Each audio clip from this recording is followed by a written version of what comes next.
Hello दोस्तों, फिर से वेलकम है। फिर से स्वागत है आप सभी का हमारे इस यूट्यूब चैनल पर, जिसका नाम है सिजी कंप्यूटर्स, जो देख पा रहे हैं आप रायपुर से। लगातार जारी है क्लासेस। जैसा कि आप जानते हैं, एंशियंट हिस्ट्री लगातार चल रहा है। और आज का जो टॉपिक है वो, जैसे कि पिछली क्लास में हम देख चुके हैं, हिस्ट्री ऑफ साउथ इंडिया, दक्षिण भारत के इतिहास के बारे में हम बात करेंगे। दक्षिण भारत के राजवंशों के बारे में हम बात करेंगे, और आज उसका सेकंड पार्ट है, दूसरा पार्ट लेके आए हैं आप लोगों के लिए। तो चलते हैं, फिर स्टार्ट करते हैं आज की क्लास। जैसे कि आप जानते हैं, पिछले क्लास में हमने जो चीजें देखी हैं, ठीक है, वो इस प्रकार की थी कि दक्षिण भारत इतिहास में हम क्या क्या पढ़ने वाले थे। तो पल्लव वंश जो स्टार्ट कर चुके हैं हम, फिर उसके बाद मूव करेंगे चालुक्य वंश, जहां पर चालुक्य वंश की तीन शाखाएं देखेंगे। वातापी में जो शासन करने वाले चालुक्यों को वातापी के चालुक्य कहा गया है। वेंगी में शासन करने वाले चालुक्यों को वेंगी के चालुक्य, वहीं पर कल्याणी पर जो शासन करने वाले चालुक्य को कल्याणी का चालुक्य कहा गया है। राष्ट्रकूट वंश, चोल वंश, चेर वंश, पांड्य वंश, ठीक है।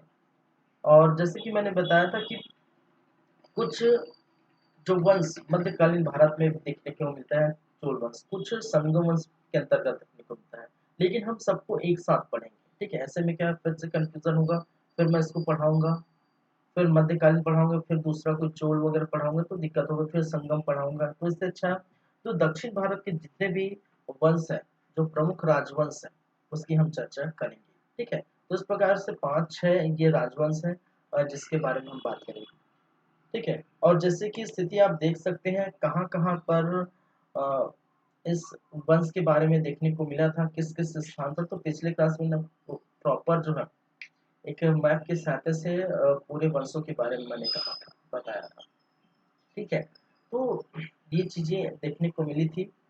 आप देख सकते हैं पल्लव वंश जो आंध्र और उत्तरी तमिलनाडु, दक्षिण जो आंध्र प्रदेश है और उत्तर की जो तमिलनाडु है, और जिसकी राजधानी कांचीपुरम, वहां पर पल्लव का निवास था। चोलों का निवास तंजौर पर देखने को मिला था, तमिलनाडु के क्षेत्र में। पांड्य वंश जिनकी राजधानी मदुरई, तमिलनाडु। चेर वंश का शासन व्यवस्था शासन काल केरल में था, और इस कारण से चेर वंशों को केरल पुत्र कहा गया था। वातापी के चालुक्य बीजापुर में, कर्नाटक के आसपास। वेंगी के चालुक्य आंध्र प्रदेश के आसपास। Sorry। कल्याणी के चालुक्य महाराष्ट्र में, जो है पश्चिम क्षेत्र की तरफ। और राष्ट्रकूट मालखेड़ महाराष्ट्र के अंदर है, ठीक है। ये चीजें हम देखे थे, ठीक है। और अभी फिलहाल जो आए हैं, ठीक है, जो बातें करेंगे वो कहाँ हम देखेंगे।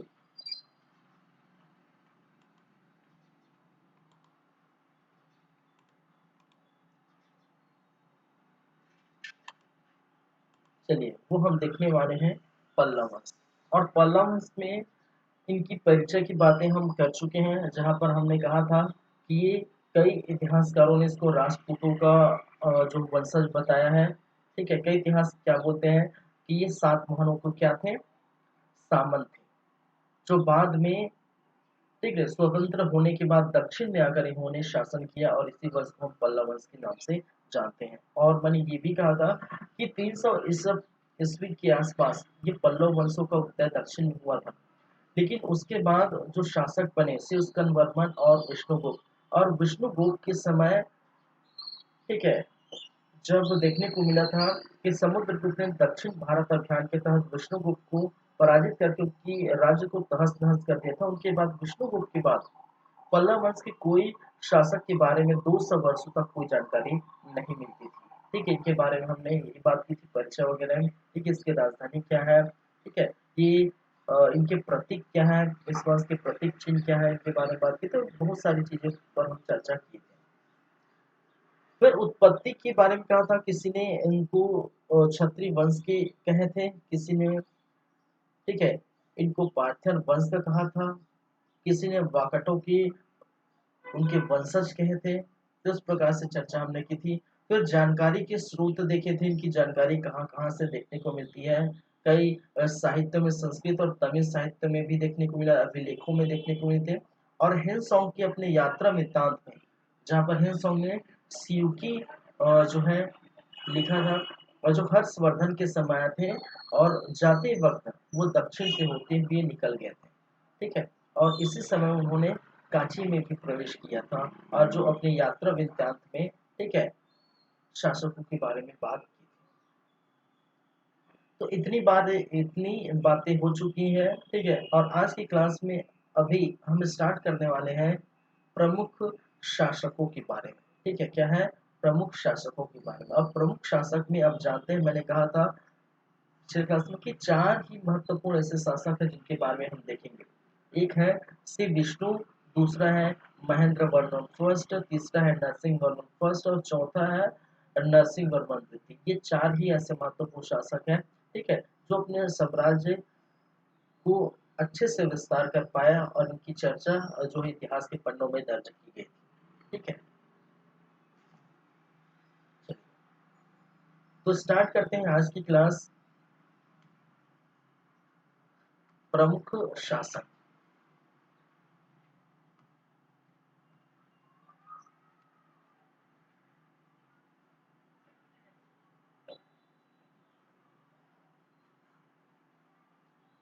पल्लव वंश के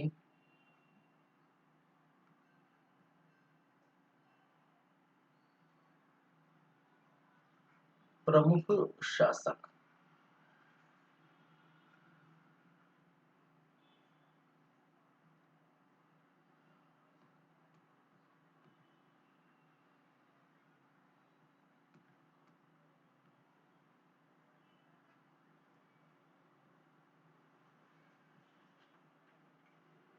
चलिए, पल्लव वंश के प्रमुख शासक में आज जो देखने वाले हैं वो है, सबसे फर्स्ट नंबर में हम देखेंगे श्री विष्णु। ठीक है, सबसे फर्स्ट नंबर में जो मिलेगा सिंह विष्णु। ठीक है, अच्छे से लिख देता हूँ तो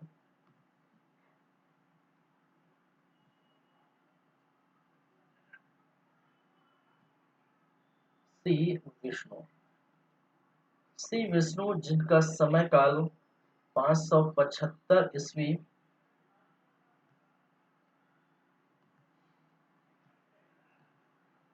575 ईस्वी से लेकर ये 600 ईस्वी तक देखने को मिला था।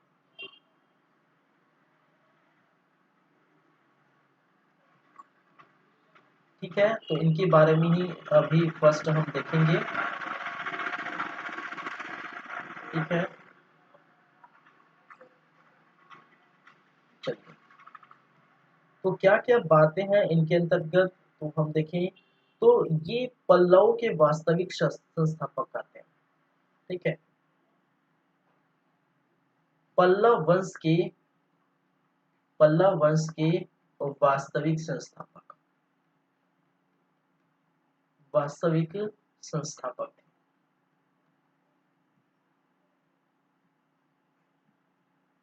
ठीक है, या वास्तविक संस्थापक कहलाते थे। ठीक है, और मैंने कहा था वास्तविक संस्थापक का मतलब है कि अपने समय काल में सभी क्षेत्रों का विकास होना, राजनीतिक के क्षेत्र में, धार्मिक के क्षेत्र में, समाज के क्षेत्र में, साहित्य के क्षेत्र में, ठीक है, विभिन्न प्रकार के क्षेत्रों में विस्तार देखने को मिला था। ठीक है, विस्तार देखने को मिलेगा, जनता यहाँ पर खुश रहेगी। ठीक है, तो इसको हम कहते हैं वास्तविक संस्थापक। अनुयायी किसका था भाई?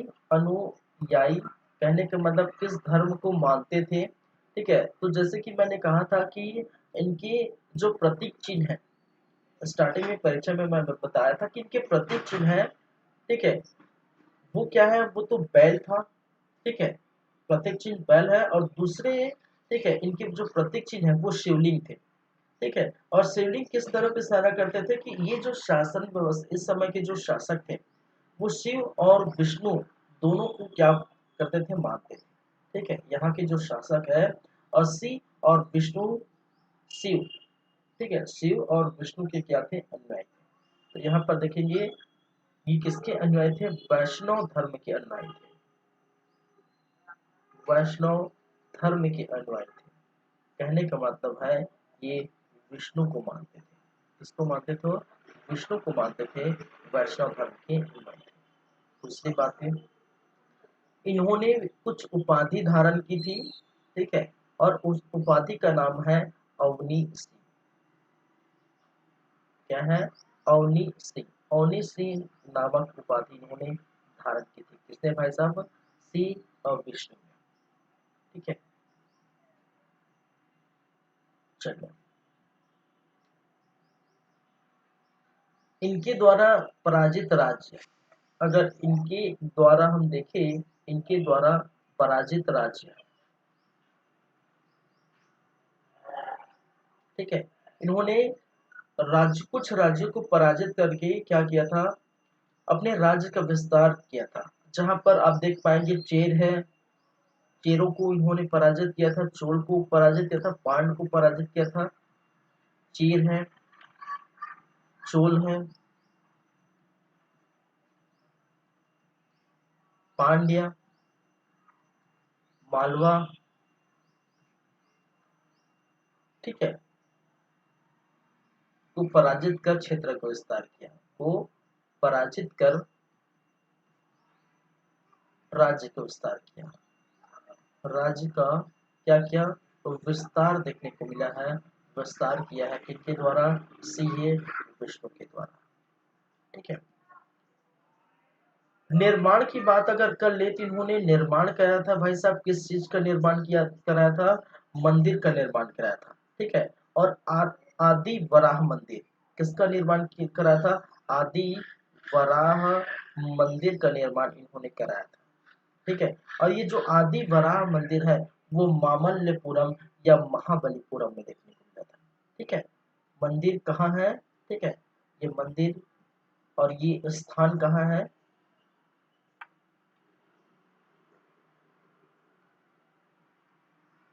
किस स्थान पर, तो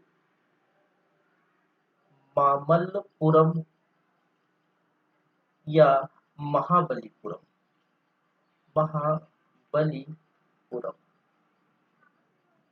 ठीक है, मामल्लपुरम या महाबलीपुरम के स्थान पर इन्होंने आदिवराह मंदिर की स्थापना की थी। ये बहुत ही ज्यादा इंपॉर्टेंट है। ठीक है, यहाँ से जो है मंदिर वगैरह के जो निर्माण है वो बहुत ही इंपॉर्टेंट यहाँ पर, क्योंकि खासकर जो क्वेश्चन निकल के आते हैं इसी मंदिरों से। ठीक है, इन्हीं स्थापत्य कला हम देखेंगे, इनसे ज्यादातर ये क्वेश्चन निकल के आते हैं। ठीक है, तो निर्माण के क्षेत्र में आदि वराह मंदिर का जो स्थापना से विष्णु ने किया था, और किस स्थान पर किया था, मामल्लपुरम जो है या फिर महाबलीपुरम के स्थान पर इन्होंने किया था। ठीक है, और इस आदि वराह मंदिर में कहा जाता है कि श्री विष्णु एवं उनकी दोनों पत्नी की क्या किया गया है, प्रतिमा लगी हुई है। ठीक है, इस मंदिर में, इस मंदिर में श्री विष्णु एवं उनके, श्री विष्णु एवं उनकी दो रानियों की, दो रानियों की प्रतिमा स्थापित है। प्रतिमा क्या है भाई साहब, स्थापित है। ठीक है, आदि वराह मंदिर, चलिए मैं यहीं पर लिख देता हूँ। ठीक है, इस तरफ, ठीक है, एक चीज जो बच गया है मैं इस तरफ लिख देता हूँ। ठीक है, और वो क्या है, इनके जो है दरबारी कवि, ठीक है, दरबारी कवि,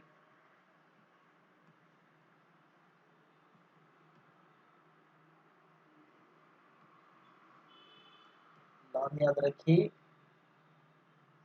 दरबारी कवि, और दरबारी कवि जिसका नाम था भारवी।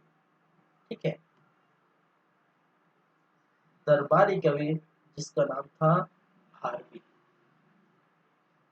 ठीक है, नाम याद रखिए, भारवी। ठीक है, और ये भारवी की जो रचना है, ठीक है, इस भारवी की जो रचना है,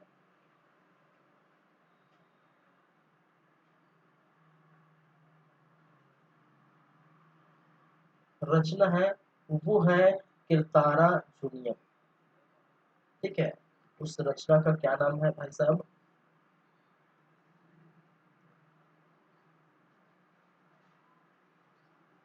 किराता जूनियम। ठीक है, जो कि एक संस्कृत साहित्य है। क्या थे? संस्कृत साहित्य है।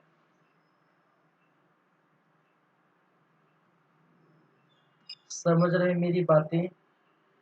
मैंने क्या कहा? दरबारी कवि कौन है? ठीक है, दरबारी कवि क्या है? भारवी। ठीक है, दरबारी कवि कौन है? भारवी। और भारवी की जो रचना है, ठीक है, भारवी की जो रचना है, उस रचना का क्या नाम है?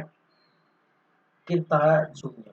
ठीक है, ये बहुत ज्यादा इंपॉर्टेंट है। ठीक है, यहाँ पर अगर देखिए श्री विष्णु में, तो सबसे ज्यादा इंपॉर्टेंट जो है श्री विष्णु में ये दो ही है। ठीक है, एक तो निर्माण के अंतर्गत आदि वराह की मंदिर का निर्माण कराया था महाबलीपुरम या महाबलीपुरम में, वो बहुत इंपॉर्टेंट है यहाँ से। ठीक है, और इसी मंदिर पर क्या देखने को मिला था कि इसी मंदिर पर अपने के साथ साथ, ठीक है, इनके साथ साथ इनकी दो रानियों का प्रतिमा स्थापित की गई थी।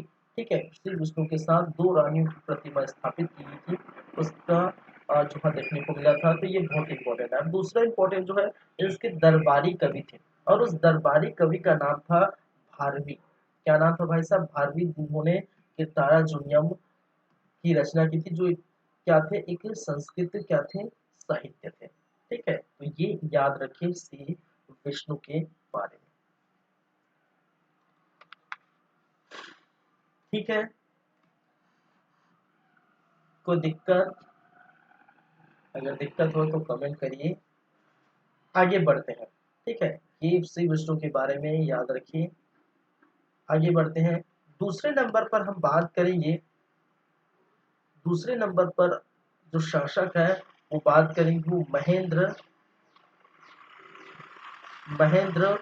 वर्मन, महेंद्र वर्मन फर्स्ट। ठीक है, महेंद्र वर्मन फर्स्ट। और महेंद्र वर्मन फर्स्ट जो भाई साहब ने 600 ईस्वी से लेकर 630 ईस्वी तक ये शासन की गद्दी पर रहे, पल्लव वंश की गद्दी संभाले रहे थे। ठीक है,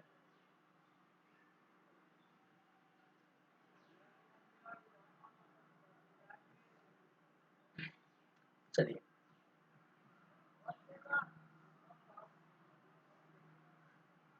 श्री विष्णु का उत्तराधिकारी माना गया है इनको।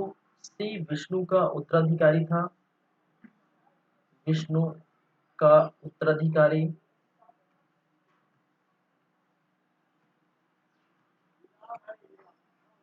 ठीक है, पहली बातें।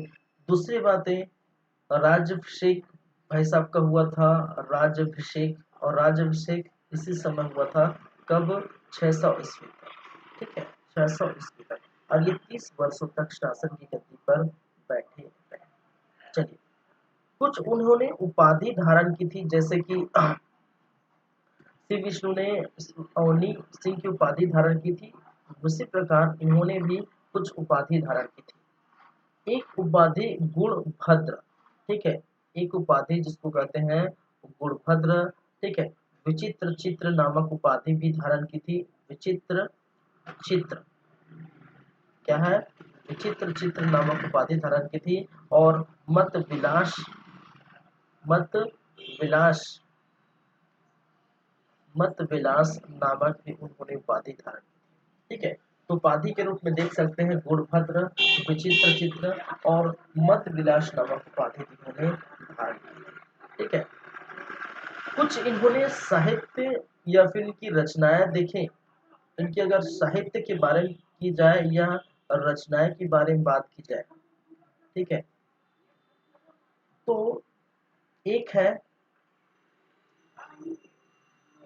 कुवल कुवलई कुलई माल कुलई माल, ठीक है। दक्षिण भारत के जो रचनाएं हैं वो, क्योंकि ये, ठीक है, तमिल और जो है खासकर तमिल भाषा में, तेलुगु भाषा में लिखे गए हैं, इसीलिए इनके नाम थोड़ा अलग देखने को मिला है, ठीक है।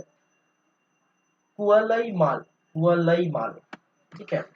चलिए, कुवलई माल के बारे में अगर बात की जाए तो ये जो है एक प्रकार के संस्कृत क्या थे, पुस्तक थे, ठीक है, क्या थे, संस्कृत पुस्तक थे।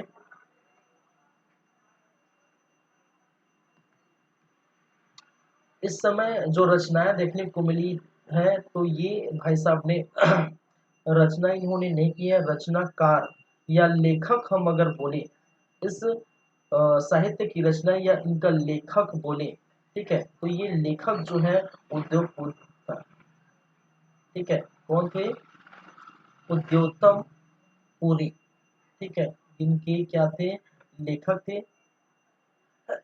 सॉरी। ये संस्कृत पुस्तक थी और ये एक प्रकार के क्या थे, संस्कृत पुस्तक, संस्कृत पुस्तक, और इसको एक प्रकार का जैन साहित्य मानते हैं। क्या थे, जैन साहित्य थे, ठीक है, जैन साहित्य कुलैमाल। कुलैमाल क्या है भाई साहब, ये जैन साहित्य है और किस में लिखी गई थी, ये तमिल भाषा में लिखी गई क्या है, संस्कृत पुस्तक, जो कि एक जैन साहित्य है। उद्योदम पुरी ने इसको लिखा था, ठीक है। चलिए, और किसके समय, महेंद्र वर्मन के समय ये लिखी गई थी, तो ये बातें आप याद रखिए। नेक्स्ट है मत विलास प्रहसन, ठीक है, इनके द्वारा लिखी गई थी मत विलास प्रहसन, ठीक है, मत विलास प्रहसन, और ये एक प्रकार का हास्य ग्रंथ है, ठीक है, एक प्रकार का क्या है, हास्य ग्रंथ कहा गया है इनको, मत विलास प्रहसन, ठीक है। लास्ट में प्रश्न आ रहा है, प्रश्न मतलब हंसना, ठीक, प्रसन्न होना, प्रश्न, ठीक है। तो ये है, इसी कारण इनको हास्य ग्रंथ कहा गया है। एक और है जिसको कहा गया है भगवद भगवद जुकियम, भगवद जुकियम, ठीक है। ये तीन जो रचनाएं हैं जो इनके समय, ठीक है, देखने को मिला था। चलिए, इनके समय देख, पल्लव चालुक्य संघर्ष स्टार्ट हो चुका था, ठीक है, इनके समय, इसी इसी के शासन काल में, ठीक है, इसी के शासन काल में ही पल्लव चालुक्य, पल्लव चालुक्य तो जो देखेंगे बहुत अच्छे से देखेंगे, ठीक है, पल्लव चालुक्य संघर्ष संघर्ष की शुरुआत हुई थी, की शुरुआत हुई, ठीक है। इसी के समय, इसी के शासन काल में आपको देखने को मिलेगा पल्लव चालुक्य संघर्ष, ठीक है। और क्यों हुआ था, किस कारण हुआ था, क्या क्या निर्णय देखने को मिला, क्या क्या यहाँ पर देखने को मिला, वो हम देखेंगे, ठीक है। जहाँ पर अलग अलग शासकों के साथ, ठीक है, चालुक्य और पल्लव के अलग अलग शासकों के साथ क्या होता है, ये युद्ध देखने को मिलता है। क्लियर है बातें, चलिए, तो इनके बारे में यही याद रखिए, ठीक है। और जैसे कि मैंने कहा पिछले जो श्री विष्णु में जो इम्पोर्टेंट है, वो तो आपके निर्माण से संबंधित इम्पोर्टेंट है, आदिवरा का मंदिर और दरबारी कवि भारवी जो है इम्पोर्टेंट है। यहाँ पर जो इम्पोर्टेंट है वो उपाधि है, कुछ गुणभद्र, विचित्र चित्र, मत विलास और साहित्य या रचनाएं, ये इम्पोर्टेंट है, ठीक है। चलिए, और इन्हीं के समय पल्लव चालुक्य संघर्ष हुआ था। ये भी इंपॉर्टेंट, कई बार क्वेश्चन पूछा गया है। निम्नलिखित में से कौन किस पल्लव शासक के समय पल्लव संघर्ष युद्ध का शुरुआत हुआ था? ठीक है, तो ये ध्यान रखिए।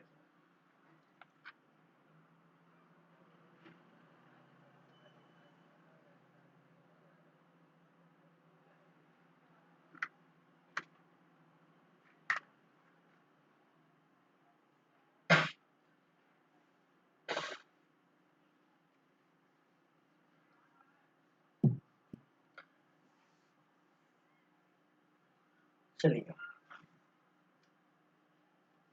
आगे बढ़े, तो ये दो शासक हो गए, ठीक है। अब थर्ड शासक के बारे में हम बात करेंगे। तीसरे नंबर के जो शासक है वो भी बहुत महत्वपूर्ण है, जिसको कहा गया है नरसिंह वर्मन फर्स्ट। ठीक है, ये शासक है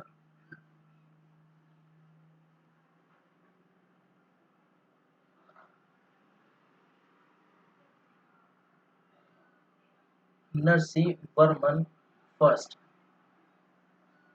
जिनका समय काल 630 ईस्वी से लेकर 668 668 ईस्वी तक इनका रहा था शासन व्यवस्था, शासन काल। इसकी चर्चा हम करेंगे, इनकी बातें करेंगे।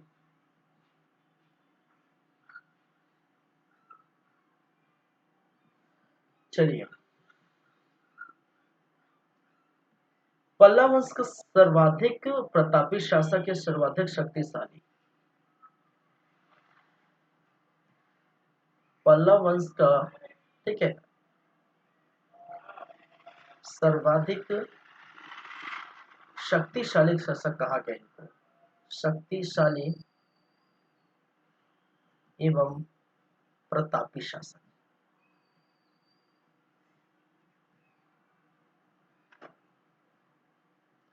कौन थे? नरसिंह वर्मन फर्स्ट। इनके बारे में दूसरी बातें, ठीक है, कहा जाता है महेंद्र वर्मन की ये पुत्र थे। महेंद्र वर्मन का, खैर महेंद्र वर्मन का क्या था, ये पुत्र था। ठीक है, पुत्र एवं इनका उत्तराधिकारी था।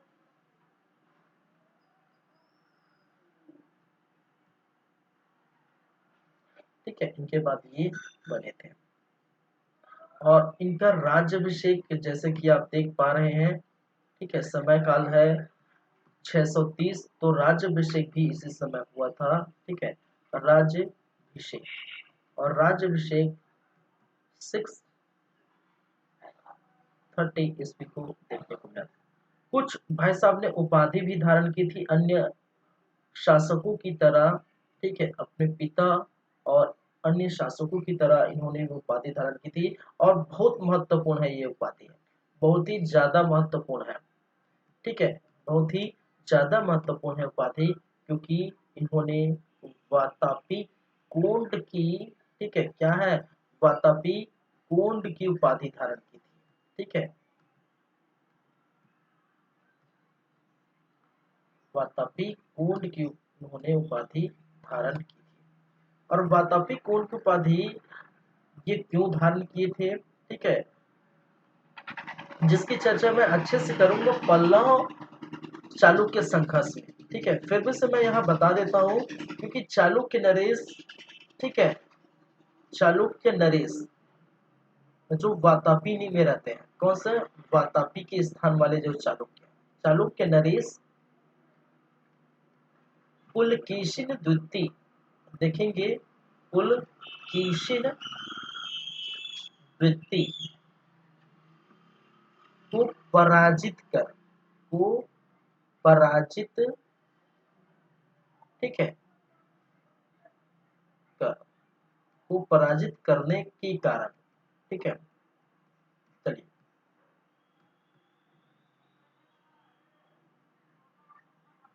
चालुक्य नरेश पुलकेशिन द्वितीय को पराजित करने के कारण इन्होंने एक उपाधि धारण की थी। और उस उपाधि का नाम क्या है भाई साहब? उस उपाधि का नाम है क्या? वातापी कोण, क्योंकि वातापी के नरेश को हराया था। ठीक है। वातापी की नरेश सबसे फेमस नरेश जो है पुलकेशिन द्वितीय था, और इनको हराने के कारण, ठीक है, खुशी में, देखिए एक चीज याद रखिए, हम बार बार ये बोल रहे हैं उपाधि उपाधि उपाधि, उपाधि धारण क्यों करते हैं, ठीक है, क्यों करते हैं उपाधि धारण, ठीक है, या क्या होता है ये उपाधि वगैरह, ठीक है।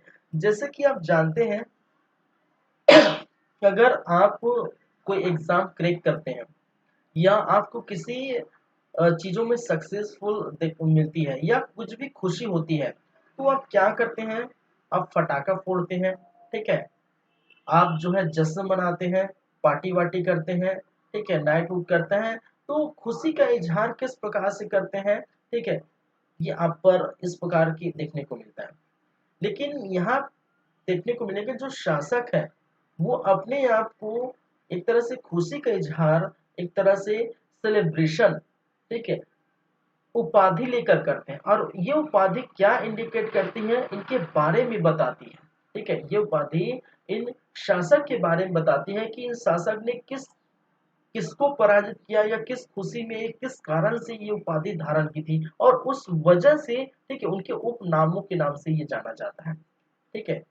चलिए, तो ये उपाधि धारण की थी वातापी कोण की, और चालुक्य नरेश पुलकेशिन द्वितीय को पराजित किया। बहुत इंपॉर्टेंट है, याद रखिए, मैं बार बार बोल रहा हूँ, कई बार क्वेश्चन पूछा गया है, ठीक है। निम्नलिखित में से किस पल्लव शासक ने चालुक्य नरेश पुलकेशिन द्वितीय को पराजित करके वातापी कोण की उपाधि धारण की थी, या वातापी कोण उपाधि किसने धारण की थी, या पुलकेशिन द्वितीय को किसने हराया था, ठीक है। घुमा फिरा की कहने का मतलब एक ही है, ठीक है, तीन चार क्वेश्चन इस प्रकार से घुमा फिरा के भी बनते हैं, ठीक है।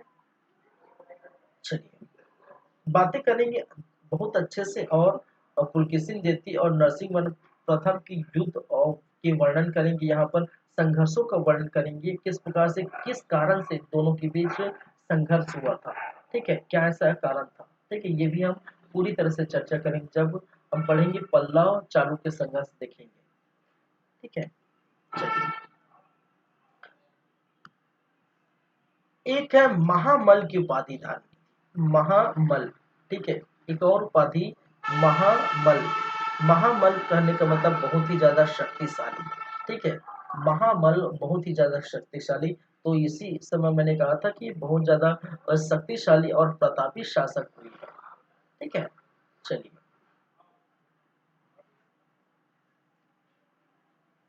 नेक्स्ट बातें,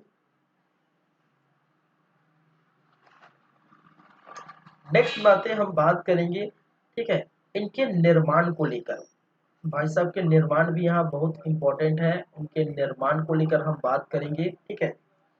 निर्माण क्या था, रथ मंदिरों का निर्माण किया था, रथ मंदिर का निर्माण, ठीक है,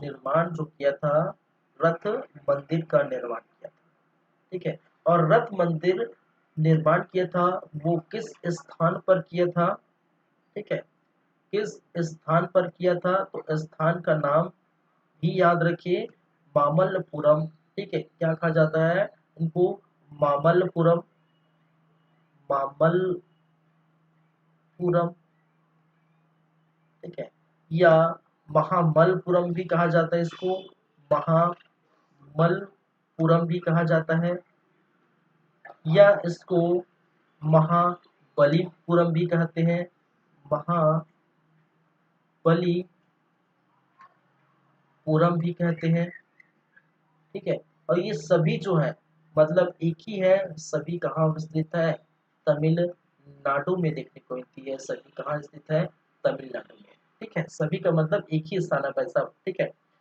आप चाहे मामल्लपुरम कहें, ठीक है, चाहे वो महामल्लपुरम कहे, चाहे आप महाबलीपुरम कहें, तीनों का मतलब एक ही है, जो तमिलनाडु में स्थित है। यहीं पर इन्होंने क्या किया था, रथ मंदिर का निर्माण करा था, ठीक है। इस मंदिर को, रथ मंदिर को दो और नाम से जाना जाता है, ठीक है। एक तो इसको एकाश्म मंदिर भी कहते हैं, सप्त पैगोड़ा मंदिर भी कहते हैं, ठीक है, एकाश्म मंदिर भी कहते हैं, ठीक है, और इसको सप्त पैगोड़ा मंदिर भी कहा जाता है, सप्त पैगोड़ा, पैगोड़ा मंदिर भी कहते हैं, ठीक है, एकाश मंदिर भी कहते हैं और इसको सप्त पैगोड़ा मंदिर भी कहते हैं।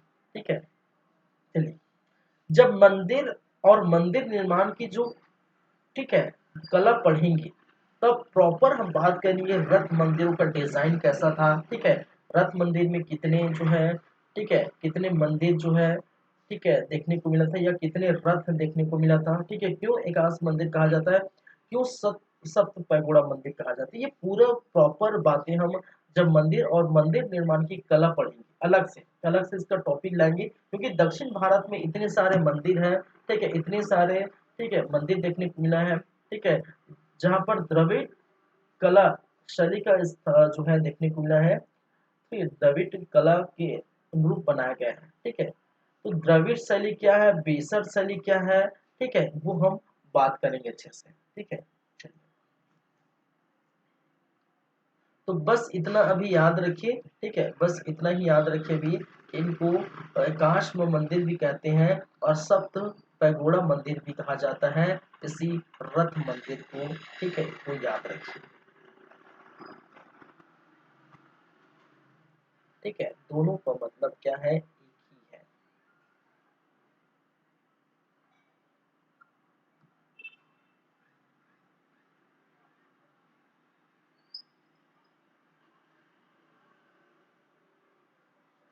चलिए, इनके क्या है भाई साहब, ये इनके अन्य नाम है। इनके क्या है, अन्य नाम।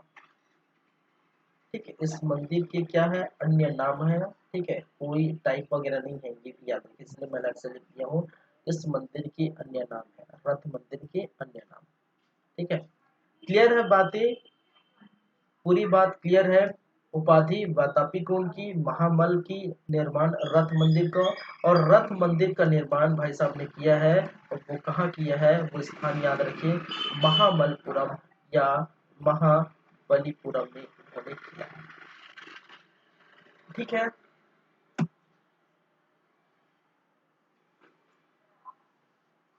चलिए,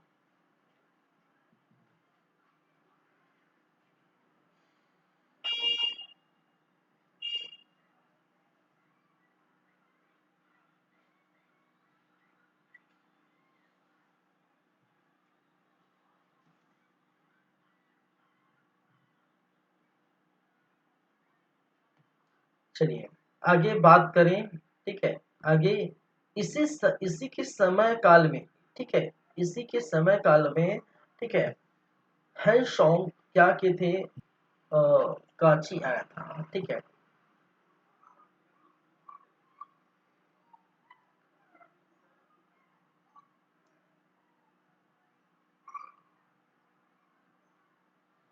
इसी के समय, या हम बोल सकते हैं नेक्स्ट पेज है तो नरसिंह वर्मन, नरसिंह वर्मन फर्स्ट इस समय हंसों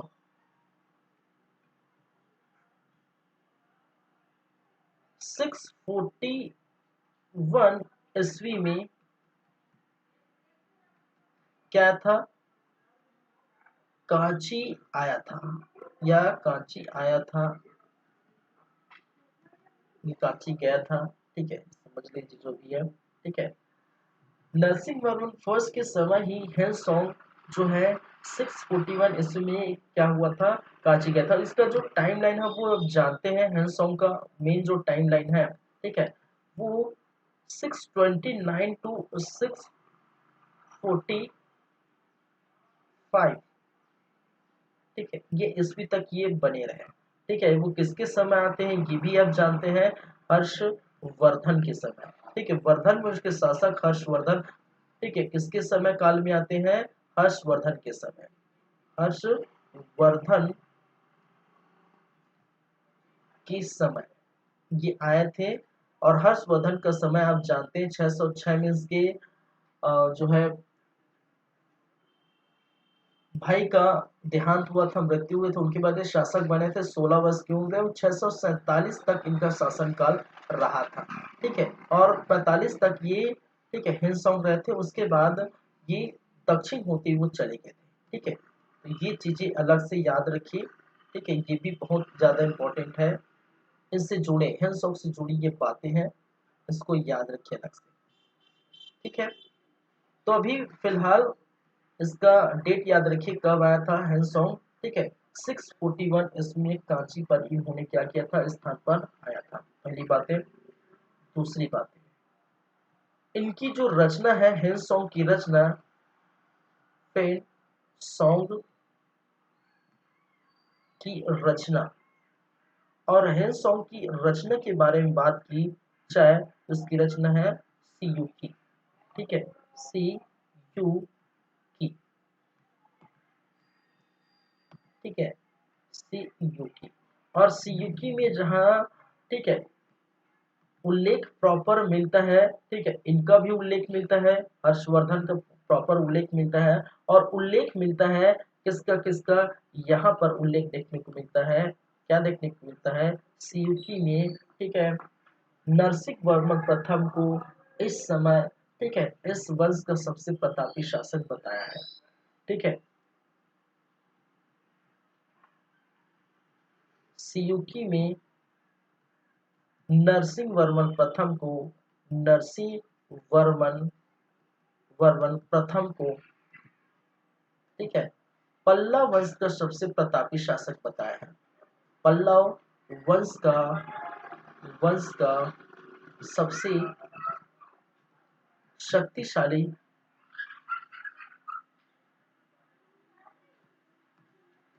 सबसे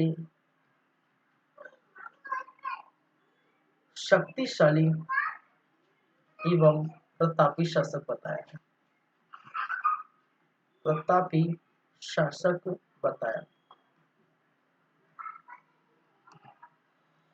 इन्होंने, ठीक है, कांची को कांची को कांचीपुरम कहकर पुकारा है। ठीक है, इन्होंने इन्होंने भाई हैंसॉन्ग की बातें कर रहे हैं। ठीक है, इन्होंने कांची को कांचीपुरम कहकर पुकारा। कांची कांची को कांचीपुरम कहकर पुकारा है, याद रखिए।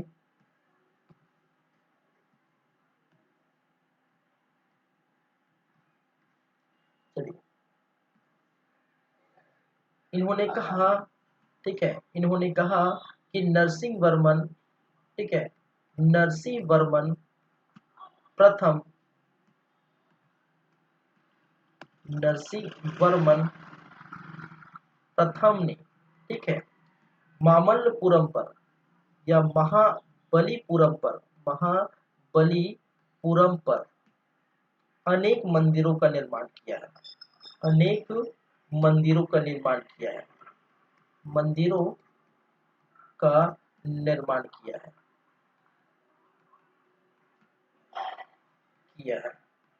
ठीक है, जिसमें से, ठीक है, धर्मराज मंदिर महत्वपूर्ण है। जिसमें से, ठीक है, धर्मराज मंदिर क्या है, तो मंदिर महत्वपूर्ण है। महत्वपूर्ण है। ये किसने कहा, ये सारी बातें, ये सारी जानकारी मैं नहीं दे रहा हूँ भाई साहब, ये सारी जानकारी जो देने वाले हैं वो कौन दे रहे हैं, ये सारी जानकारी, ये सारी ब्यौरा, ठीक है, आपकी सीयूकी दे रहे हैं। कौन दे रहे हैं, सीयूकी। इनके द्वारा रचित, हैंसॉन्ग द्वारा रचित सीयूकी ही क्या है, सारी बातें ये कर रहे हैं। ठीक है, तो ये याद रखिए।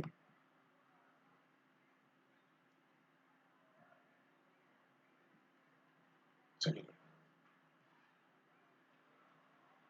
ठीक है, आगे की तरफ बढ़ें, आगे बढ़ें, आगे की कहानी बात करें।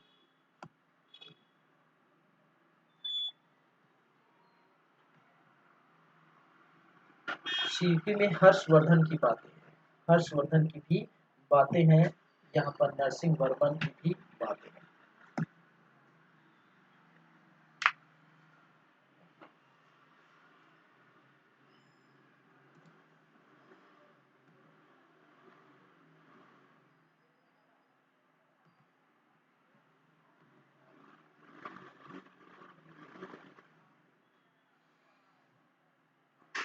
हो गई बातें किसकी भाई, नरसिंह वर्मन की ये बातें। तो नरसिंह वर्मन के बारे में इतने सारे याद रखे। तो इम्पोर्टेंट यहाँ पर क्या है, इम्पोर्टेंट तो जो नजर आते हैं वहां पर तीन है, ठीक है।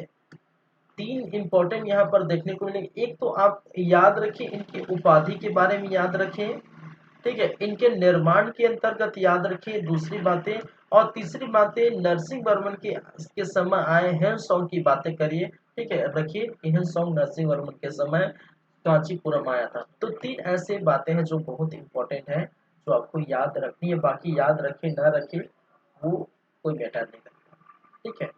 और दो तो बहुत ज्यादा इंपॉर्टेंट है, इसकी उपाधि और इनका निर्माण, ठीक है। तो क्वेश्चन कहीं से भी आ सकते हैं, वो अलग बात है।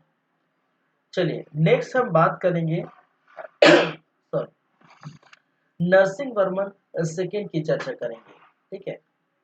चौथे नंबर पर ये थर्ड हो चुका है, थर्ड है। और फोर्थ नंबर पर हम देखेंगे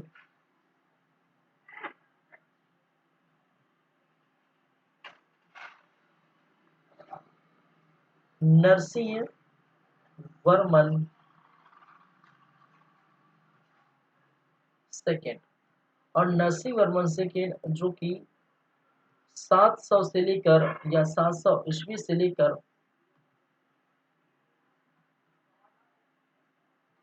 725 ईस्वी तक ये गद्दी पर रहे, पल्लव वंश की गद्दी को संभाले रहे।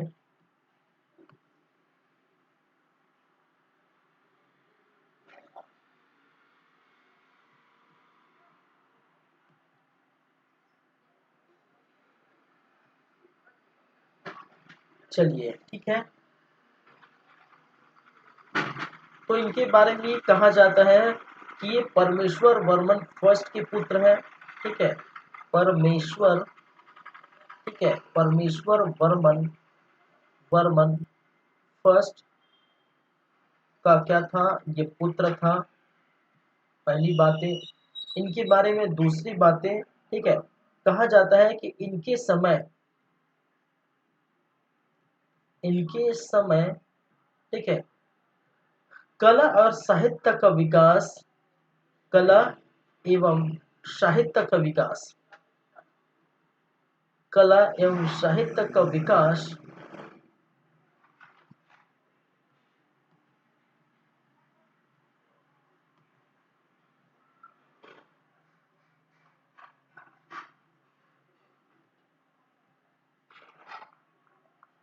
अच्छे से हुआ था, या अच्छे से हुआ, ठीक है, अच्छे से हुआ था। चलिए हम बात करेंगे निर्माण की जो है अंतर्गत, निर्माण के अंतर्गत हम बात करेंगे, ठीक है, क्या क्या इन्होंने निर्माण कराए थे, ठीक है। चलिए निर्माण तमिलनाडु में, तमिलनाडु, ठीक है, क्या है, तमिलनाडु, ठीक है, तमिलनाडु में निर्माण देखने को मिला था। और क्या क्या निर्माण कराया था, एक निर्माण आपको देखने को मिला था जो है कैलाश मंदिर, ठीक है। एक निर्माण देखने को मिला था कैलाश मंदिर, कैलाश मंदिर का निर्माण कराया गया था, ठीक है। दूसरा निर्माण जो किया था समुद्र तटीय मंदिर, एक निर्माण जिसको कहा जाता है समुद्र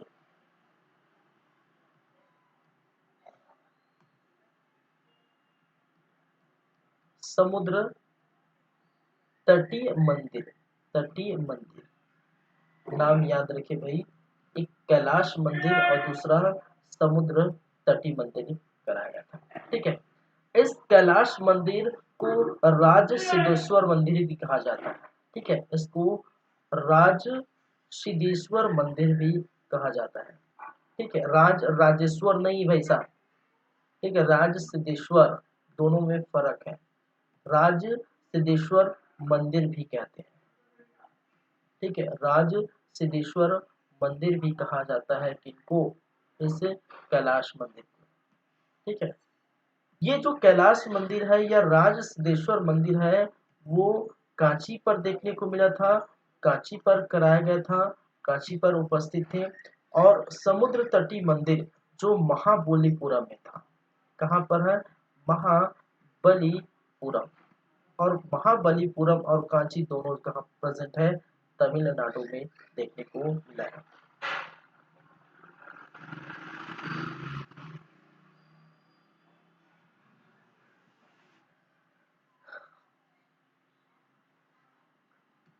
ठीक है, तो निर्माण के क्षेत्र में देखे जाए तो तमिलनाडु में ये निर्माण देखने को मिला था। एक जो है वो कैलाश मंदिर और दूसरा समुद्र तटीय मंदिर।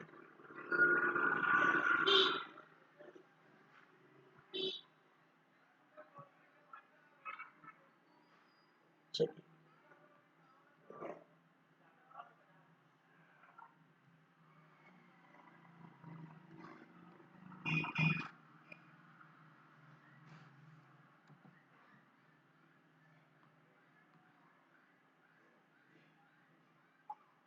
चलिए, एक कैलाश मंदिर और दूसरा समुद्र तटीय मंदिर। और याद रखिए, मैंने कहा कैलाश मंदिर को राज सिद्धेश्वर मंदिर भी कहा जाता है, जो कांची में प्रेजेंट है। ठीक है, और ये महाबलीपुरम में बनाया गया था समुद्र तटीय मंदिर। दोनों ही बहुत ही इंपॉर्टेंट है, दोनों ही बहुत ही खास है। ठीक है, नरसिंह वर्मन के समय। ठीक है, इस समय साहित्य, कला और साहित्य का विकास आपने देखने को मिला था। ठीक है, और कला के अंदर द्रविड़ जो स्थापत्य कला, ठीक है, के अंतर्गत राजसी शैली का जो है स्थापना देखने को मिला था।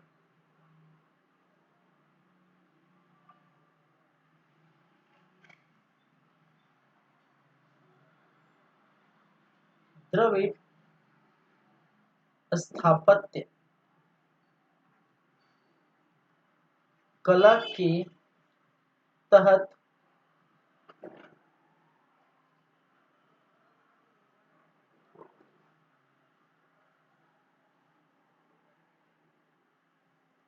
तहत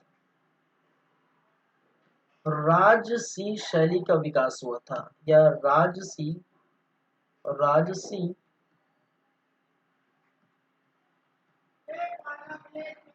शैली का स्थापना हुआ था।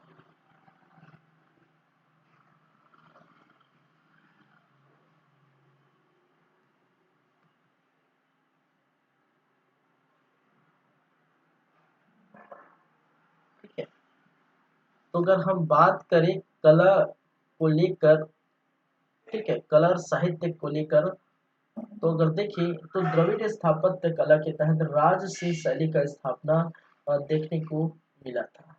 ठीक है, चलिए,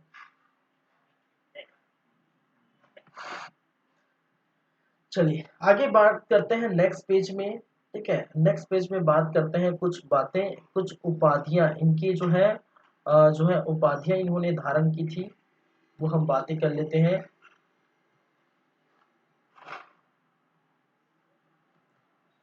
उपाधियां, भाई साहब की उपाधि है राजसी। ठीक है, क्योंकि ठीक है इन्होंने राजसी शैली की जो है स्थापना की थी। वो क्या है हम देखेंगे, ये जो बातें हैं हम अच्छे से करेंगे। देखिए, राजसी शैली क्या है, इसमें हम बहुत सारे शैलियों की हम चर्चा करेंगे। ठीक है, पल्लव वंश में जब कला साहित्य देखेंगे, ठीक है, तो पल्लव वंश में कला साहित्य के अंतर्गत हम देख पाएंगे आपकी राजसी शैली देखेंगे, मामल्य शैली देखेंगे, महेंद्र जो वर्मन शैली देखेंगे, अपराजित शैली देखेंगे। ठीक है, राजसी शैली देखेंगे, सभी शैलियों की हम बात करेंगे। और ये शैली जो है मंदिर निर्माण की जो है स्थापत्य कला के अंदर द्रविड़ शैली के अंतर्गत आता है। द्रविड़ शैली के अंतर्गत राजसी शैली पढ़ेंगे, मामल्य शैली पढ़ेंगे, महेंद्र वर्मन शैली पढ़ेंगे, अपराजित शैली पढ़ेंगे। और ये क्या है उसकी चर्चा हम अच्छे से करेंगे। मैं यहाँ इसलिए बताया कि नरसिंह वर्मन सेकंड के समय चूंकि राजसी शैली का स्थापना हुआ था, इसी कारण मैंने इस चीज को यहाँ पर बताया। नहीं भी बताया तो अगले जो है आने वाले समय में के बाद जो पढ़ेंगे शैली स्थापत्य कला, ठीक है, उसकी हम बात करते हैं। चलिए, क्लियर है बातें। कुछ उपाधियां धारण की थी, एक राजसी आगम प्री, ठीक है, दूसरा उपाधि आगम प्री नामक एक उपाधि धारण की थी। ठीक है, आगम प्री, आगम प्री नामक उपाधि धारण की थी। साथ में शंकर भक्त भी कहा गया है। ठीक है, इनको उपाधि इन्होंने शंकर भक्त नामक उपाधि इन्होंने धारण की थी। ठीक है, एक स्थान है घटिया, घटिया नहीं भैया, घटिका, घटिका। और घटिका कहाँ पर है? ठीक है, आपने कांची, ठीक है, क्या है, कांची पर। कहाँ पर है? कांची। कहाँ पर? कांची। और कांची कहाँ पर? तमिलनाडु, तमिलनाडु। घटिया कहाँ है? घटिया, घटिया नहीं, घटिका। ठीक है, क्या? घटिका कहाँ पर? कांची, तमिलनाडु। ठीक है, इस स्थान पर, उसी स्थान पर कहा जाता है कि संस्कृत महाविद्यालय की स्थापना, ठीक है, नरसिंह वर्मा द्वारा की थी। ठीक है, इसी स्थान पर जो है संस्कृत महाविद्यालय, महाविद्यालय की स्थापना,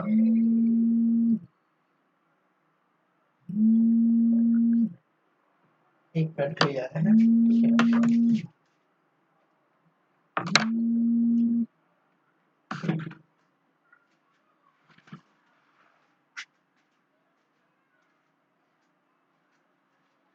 हेलो, हाँ हाँ हाँ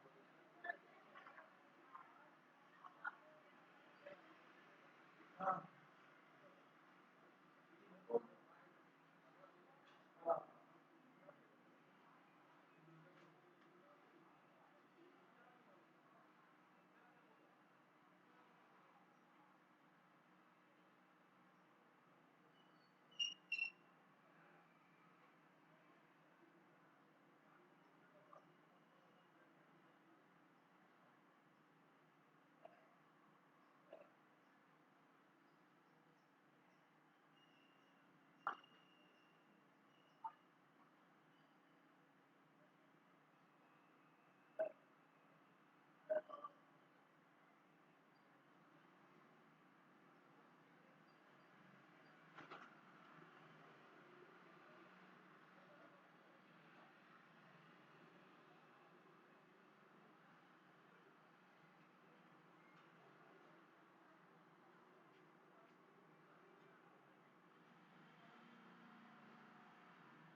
चलिए इसके दरवाजे पर था।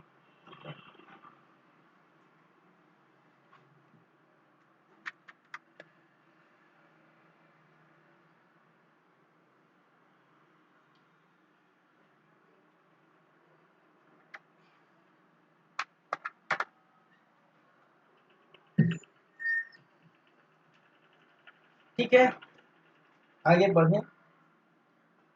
तो मैंने क्या कहा था कि घटिका नामक स्थान पर, और घटिका कहाँ है, कांची तमिलनाडु पर, ठीक है। और घटिका नामक स्थान पर संस्कृत महाविद्यालय की स्थापना देखने को मिलती है। स्थापना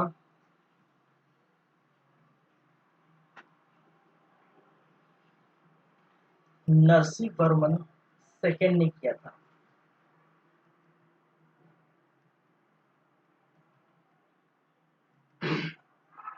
ठीक है, चलिए।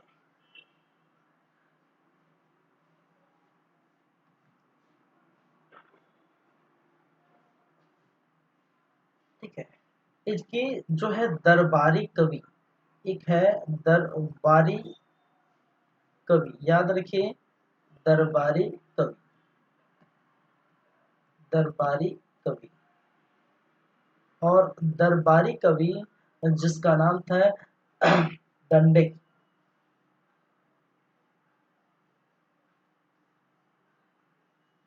ठीक है,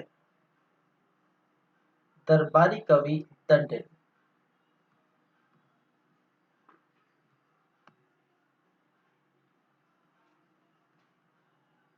ठीक है, और इसको दंडिक के भी नाम से जाना जाता है, दंडिक या दंडिक के नाम से भी जाना जाता है।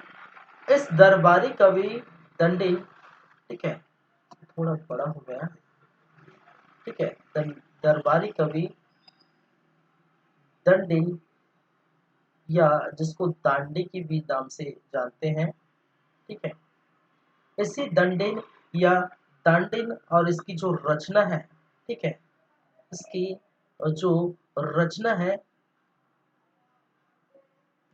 और उस रचना का नाम है, क्या नाम है भाई बताइए, रचना। ठीक है, और उस रचना का नाम है 10 कुमार चरित्र। ठीक है, क्या है, 10 कुमार चरित्र। ठीक है, क्या है, 10 कुमार चरित्र। ठीक है, क्या रचना है, 10 कुमार चरित्र। तो याद रखिए।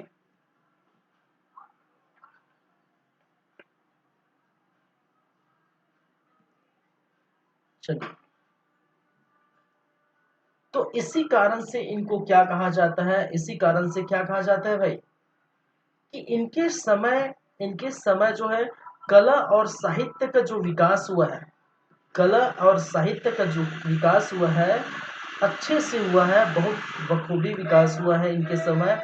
क्यों कहा जाता है, क्योंकि इन्होंने मंदिर का भी निर्माण कराया है। ठीक है, कैलाश मंदिर, समुद्र तटी मंदिर, ठीक है, इनका निर्माण कराया गया है। ठीक है, एक पहली बात है। दूसरी बात है, कला के क्षेत्र में द्रविड़ स्थापत्य कला के तहत राजसी शैली की भी स्थापना की थी, जिसकी चर्चा हम बाद में करेंगे। ठीक है, फिर वहीं पर हम देखें तो जो है संस्कृत महाविद्यालय की भी स्थापना इन्होंने की थी। ठीक है, किसकी, संस्कृत महाविद्यालय की भी स्थापना की थी। और साथ ही साथ अपने समय में अपने दरबारी कवि, इनके जो दरबारी कवि है दांडी को भी इन्होंने संरक्षण प्रदान किया था, और जिसकी रचना थी 10 कुमार चरित्र। तो नाम जो है याद करना आसान है, दंडी 10 कुमार। ठीक है, ठीक है, 10 कुमार चरित्र।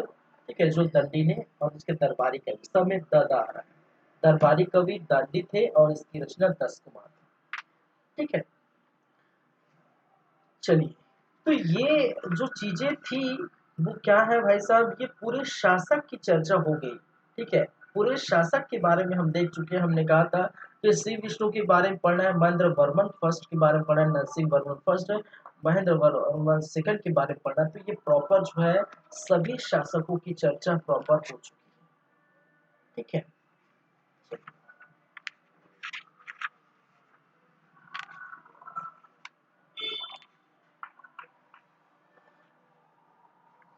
आगे बढ़े हम। ठीक है,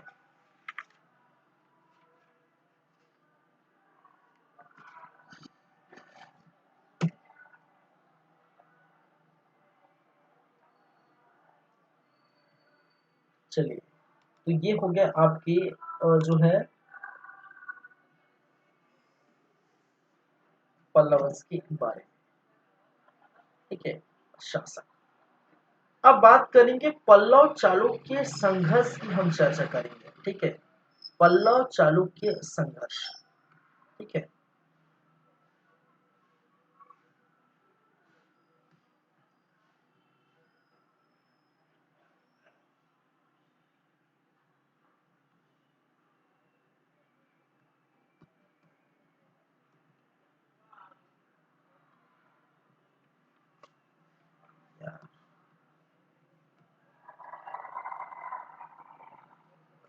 पल्लव चालुक्य संघर्ष।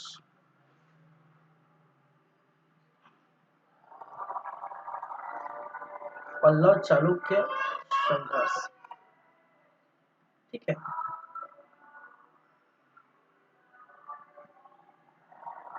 पल्लव चालुक्य संघर्ष।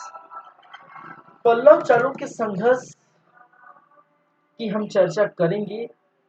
ठीक है, यहाँ पर हम देखेंगे किस कारण से क्यों पल्लव चालुक्य संघर्ष देखने को मिला था।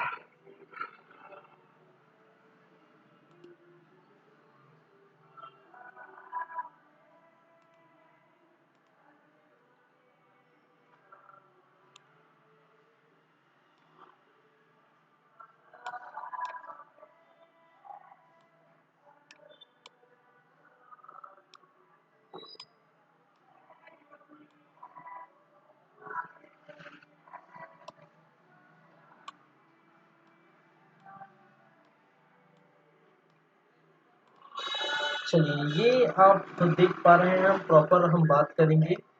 ठीक है, पल्लव चालुक्य संघर्ष, और पल्लव चालुक्य संघर्ष में ये और ये जो मैप के सहारे से, मैप की सहायता से हम बातें करेंगे। ठीक है, चलिए,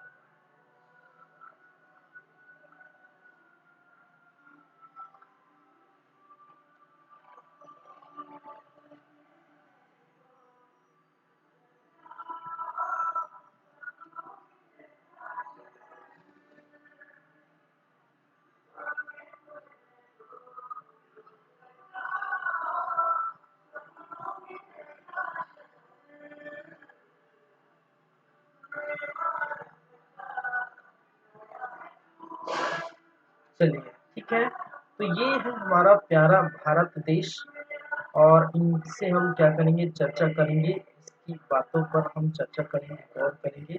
पल्लव चालुक्य जो संघर्ष है उनकी कहानी। ठीक है, अब देखिए, हम भारत, दक्षिण भारत के इतिहास हम पढ़ रहे हैं, और पल्लव का जो स्थान है, मैंने कहा था कि ये तमिलनाडु है भी आंध्र प्रदेश है। तमिलनाडु जो है, दक्षिण तमिलनाडु और उत्तरी आंध्र प्रदेश पर पल्लवों का स्थान था। ठीक है, क्या है, पल्लव थे, समझिएगा। ठीक है, क्या थे, पल्लव थे, यहाँ पर थे पल्लव वंश। ठीक है, पल्लव वंश। ठीक है, आप देखेंगे जो कर्नाटक के क्षेत्र है, कर्नाटक के क्षेत्र जो बीजापुर के क्षेत्र में, ठीक है,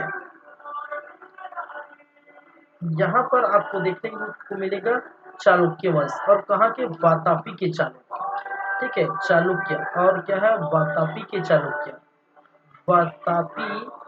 ठीक है, क्या है, वातापी के चालुक्य, भाई साहब, वातापी के चालुक्य। ठीक है, और वातापी के चालुक्य का स्थान, ठीक है, इसी क्षेत्र पर आप देखने को मिलता है। कहाँ पर, जो है कर्नाटक के क्षेत्र। ठीक है, इस तरफ आप जानते हैं ठीक है, ये जो स्थान है,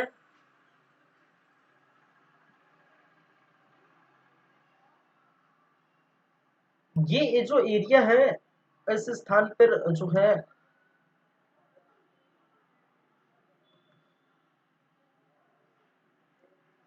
ये आपकी कावेरी नदी का उद्गम है। कावेरी नदी यहाँ पर बहती है, कावेरी नदी इस तरफ है, ठीक है, देखने को मिलता है। इधर यहीं पर पेन्नार नदी है, ठीक है, इस तरफ जो है क्या है, यहीं पर जो है पेन्नार नदी आपको देखने को मिला था, क्या है, पेन्नार नदी इस तरफ, ठीक है। ये कृष्णा नदी है, क्या है, कृष्णा नदी। कौन सा नदी, ये वाला है आपका, क्या है, कृष्णा नदी। और कृष्णा नदी से, ठीक है, इस तरफ आप जाएंगे तो तुंगभद्रा नदी, ठीक है, क्या है, ये तुंगभद्रा नदी, ठीक है।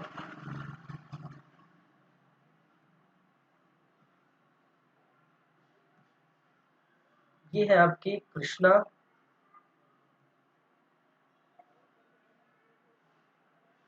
कृष्णा नदी। इस तरफ है आपका तुंगभद्रा नदी, ये वाला है आपका, क्या है, तुंग तुंगभद्रा नदी, ठीक है। इसको अच्छे से लिख देता हूँ।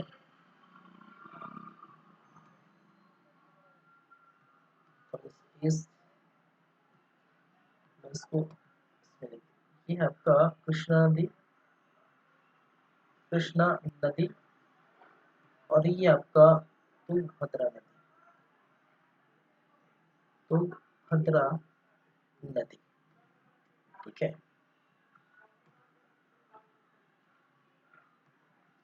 चलिए समझिएगा। अब देखिए, ये वाला जो क्षेत्र है, ठीक है, यहीं पर और जो देखने को मिलेगा, इस वाले क्षेत्र कृष्णा नदी और तुंगभद्रा नदी, ठीक है। कृष्णा नदी और तुंगभद्रा नदी जहां पर, ये दोआब का क्षेत्र है। दोआब मतलब दो नदियों के बीच जो है, ठीक है, दो नदियों के बीच के जो स्थान है, उसको हम क्या कहते हैं, दोआब कहते हैं, ठीक है। तो ये जो स्थान है, आप देखेंगे, ये वाला जो क्षेत्र है, ठीक है, वो क्या है, इनके दोआब है। क्या है भाई साहब,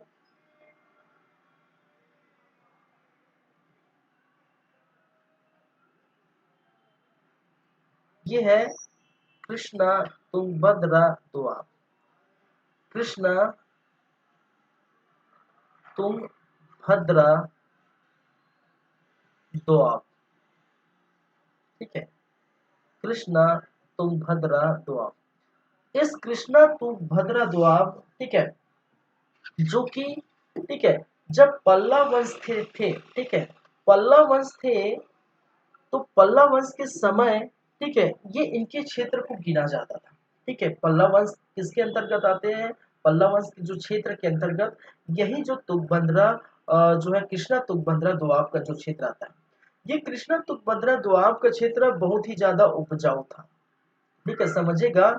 ये जो कृष्णा तुंगभद्रा दोआब का क्षेत्र है, ठीक है, ये उपजाऊ जमीन थी, उपजाऊ क्षेत्र है, ठीक है, उपजाऊ जमीन थी, ठीक है, उपजाऊ क्षेत्र या उपजाऊ जमीन थी, ठीक है। अगर इस उपजाऊ क्षेत्र, इस उपजाऊ जमीन को अगर कोई हासिल कर ले, ठीक है, अगर इस क्षेत्र को, इस उपजाऊ क्षेत्र या उपजाऊ जमीन को कोई हासिल कर ले, तो जाहिर सी बात है, वहां की जो इकोनॉमी बढ़ेगी, जाहिर सी बात है, कृषि अच्छे से होगी, कृषि अच्छे से होगी, फसल अच्छे से होगा, ठीक है। तो कृषि और फसल अगर अच्छे से होगी, जाहिर सी बात है, तो यहाँ की इकोनॉमी बढ़ेगी, इकोनॉमी बढ़ेगी, कर बहुत ज्यादा आएगा, पैसा भयंकर मात्रा में होगी, ठीक है, सैनिक, अब पैसा होगी तो जाहिर सी बात है, सारी जो है चीजें अपने आप देखने को मिलेगी, अच्छी हो जाएगी, ठीक है। चलिए, तो कृष्णा दोआब जो है, तुंगभद्रा दोआब, दोआब का अर्थ मैंने क्या कहा था, दोआब का अर्थ होता है, ठीक है, दो नदियों के बीच के जो स्थान है, ठीक है, दो नदियों के बीच, ठीक है, का स्थान, ठीक है, क्या कहलाता है, दोआब कहलाता है। जैसे कि ये जो है एक नदी है, एक नदी है, ठीक है, इधर निकली है, ठीक है, और इन नदियों कहीं ना कहीं इस प्रकार से कहीं ना कहीं जुड़ी है, और इनके जो बीच के जो एरिया है, ठीक है, इनके जो बीच के एरिया है, इसको हम क्या कहते हैं, इसी को क्या कहा जाता है, दोआब कहा जाता है। इसी को क्या कहते हैं भाई साहब, इसी को क्या कहते हैं, दोआब कहते हैं, ठीक है। दो नदियों के बीच के स्थान को क्या कहते हैं, दोआब कहते हैं, ठीक है। और ये जो दोआब है वो उपजाऊ क्षेत्र था, बहुत उपजाऊ क्षेत्र था, बहुत उपजाऊ जमीन था। और ये जो दोआब है, ये कृष्णा तुंगभद्रा दोआब, ये किसके अंतर्गत आता था, वो पल्लवों के अंतर्गत था, ठीक है, क्या था, ये पल्लवों के अंतर्गत था।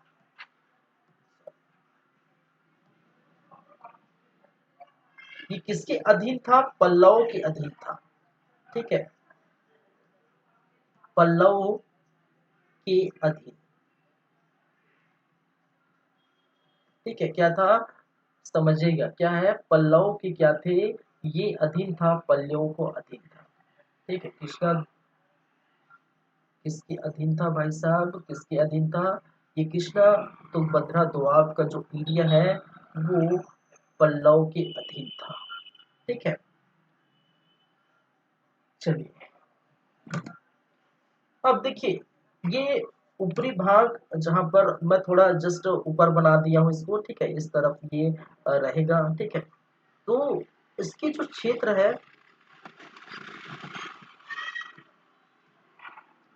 ये वाला जो एरिया है, इसी क्षेत्र को मैंने क्या कहा था, कृष्णा दोआब, ठीक है। अब देखिए ये इतने जो है उपजाऊ है, इतने उपजाऊ है, तो जाहिर सी बात है, अगर उपजाऊ जमीन कोई हथिया ले, ठीक है, तो जाहिर सी बात है वो पूरी तरह से इकोनॉमी उसकी बढ़ जाएगी, पूरी तरह से, ठीक है, उनका विकास अच्छे से होगा। तो हर यहाँ पर आप देखेंगे जो भी राजवंश आएंगे, जो भी वो शासक आएंगे, ठीक है, अगर वो शासक या शासन व्यवस्था जहाँ पर कमजोर होती हुई दिखती है, तो उनके क्षेत्र को हथिया लेते हैं, उनके क्षेत्र को, ठीक है, वो पराजित करके, युद्ध में पराजित करके, किसी भी षड्यंत्र से उनको पराजित करके क्या करते हैं, उस क्षेत्र को अपना लेते हैं, उस क्षेत्र को जो है अपना बना लेते हैं। तो यही कहानी रही है कहाँ पर इसकी, ठीक है। और जहाँ पर कृष्ण दोआब के क्षेत्र जो पल्लव के अधीन था, ठीक है, जो कि बहुत ही ज्यादा उपजाऊ जमीन थी, उपजाऊ भूमि था, ठीक है, बहुत ही ज्यादा उपजाऊ जमीन थी, उपजाऊ भूमि था। इसी उपजाऊ भूमि को प्राप्त करने के लिए, इसी उपजाऊ भूमि को, इसी क्षेत्र को प्राप्त करने के लिए वातापी की जो चालुक्य वंशों ने, और इसके खासकर स्टार्टिंग के जो वंश है पुलकेशिन द्वितीय, ठीक है, इसके जो वंश थे, इसके जो थे पुलकेशिन द्वितीय, ठीक है, इस वंश का प्रतापी जो शासक था, ठीक है, इस वंश का प्रतापी जो शासक था वो था पुलकेशिन द्वितीय, ठीक है, क्या है, पुलकेशिन जो है द्वितीय, और पुलकेशिन द्वितीय जो है यहाँ के प्रतापी शासक है, प्रतापी शासक। और पुलकेशिन द्वितीय ने ही क्या किया था, स्टार्टिंग में इस क्षेत्र को अपनाने के लिए, इस क्षेत्र पर कब्जा करने के लिए आक्रमण करते हैं। और जब एक तरफ आक्रमण होगा तो जाहिर सी बात है, ठीक है, अपने क्षेत्र को, ठीक है, इस तरह लूटते हुए कोई नहीं देखेगा। तो पल्लव वंशों ने भी क्या किया था, ठीक है, आक्रमण किया था। हालांकि पहली बार तो, प्रथम बार में, ठीक है, प्रथम बार में आप देखेंगे महेंद्र वर्मन के साथ इनका भिड़ंत होता है, ठीक है। तो महेंद्र वर्मन हालांकि पहली बार ये क्या हो जाते हैं, पराजित हो जाते हैं। लेकिन महेंद्र वर्मन के बाद जो सबसे प्रतापी शासक अभी जस्ट पढ़े हैं, ठीक है, उन लोगों ने, जैसे नरसिंह वर्मन फर्स्ट है, नरसिंह वर्मन फर्स्ट ने ही पुलकेशिन द्वितीय को पराजित किया था, क्योंकि वातापी के चालुक्यों को पराजित किया था, इसलिए उनको किस नाम से जाना जाता है, इसलिए उसको, उन्होंने उपाधि धारण की थी, वातापी को उनको उपाधि इसलिए धारण की थी क्योंकि इसी पुलकेशिन द्वितीय को, ठीक है, इसी समय ये पराजित किया था, ठीक है। क्लियर है बातें, एक एक करके हम बात करेंगे, एक एक जो है किस किस प्रकार से ये जो है कौन कौन से शासक आए पल्लव वंश में, कौन कौन से शासक आए चालुक्य वंश में, ठीक है, जिन्होंने एक एक करके इस प्रकार से आगे बढ़ाया, कहने का मतलब संघर्ष जारी हुआ, उसकी चर्चा हम करेंगे। एक प्रकार से बोला 4 तरह के युद्ध लड़े गए थे, ठीक है, 4 तरह के युद्ध लड़े गए थे, ठीक है, 4 विभिन्न जो पल्लव वंश के शासक, ठीक है, वैसे ही जो कुछ विभिन्न 4 विभिन्न जो है चालुक्य वंश के शासक द्वारा ये लड़े गए थे, ठीक है, इसकी हम चर्चा बहुत अच्छे से करेंगे क्योंकि समय नहीं है। तो बस आज की बातें ये इतना रखिए। बस अभी ये क्या देखे हैं, पल्लव चालुक्य के संघर्ष में वो कारण देखे हैं, ठीक है, किस कारण से ये संघर्ष स्टार्ट हुआ था, वो कारण की ही सिर्फ चर्चा की है फिलहाल, ठीक है, उस कारण की चर्चा की है, ठीक है।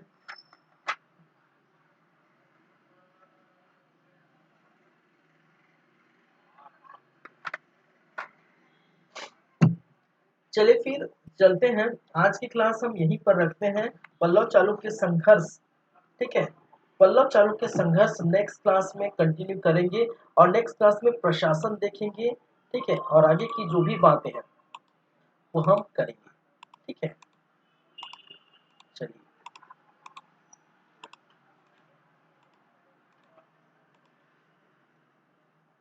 चलिए ठीक है, तो फिर देखते रहिए आप हमारा यूट्यूब चैनल जिसका नाम है सीजी कॉम्पिटिटर्स, लगातार जहां पर आप देखते हैं।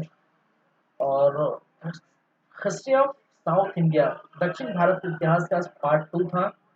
तो हमेशा की तरह मैं ये भी बोलना चाहूँगा कि लाइक करिए इस यूट्यूब चैनल को, सब्सक्राइब करिए, कमेंट करिए और शेयर भी करिए अपने दोस्तों को, ठीक है। तो इसी के साथ हम चलते हैं, आज की क्लास यहीं पर एंड करते हैं, खत्म करते हैं। नेक्स्ट क्लास में पार्ट 3 लेके आएंगे और पल्लव चालुक्य संघर्ष से स्टार्ट करते हुए आगे बढ़ेंगे, ठीक है। आगे बहुत सारी जो है भी चीज़ें अभी देखना बाकी रह गया है, ठीक है। चलिए, ठीक है, thank you class, thank you guys, मिलते हैं नेक्स्ट टाइम, ठीक है।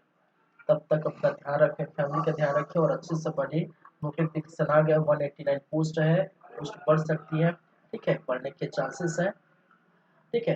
जो भी है 12 फरवरी को आप एग्जाम मान के चलिए और तैयारी कर शुरू कर दीजिए। चलिए, ठीक है, थैंक यू।